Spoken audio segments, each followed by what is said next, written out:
Hello, I'm Sonic. We will learn about making charts in Microsoft Excel, Part 2.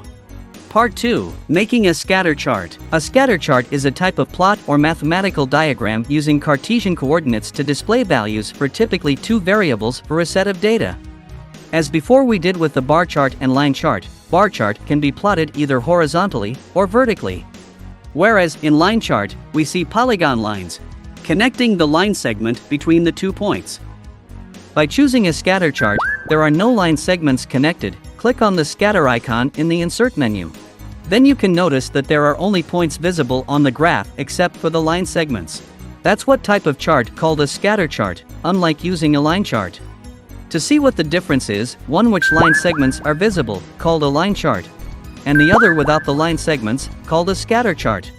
So, this is the short video about making a scatter chart in Microsoft Excel.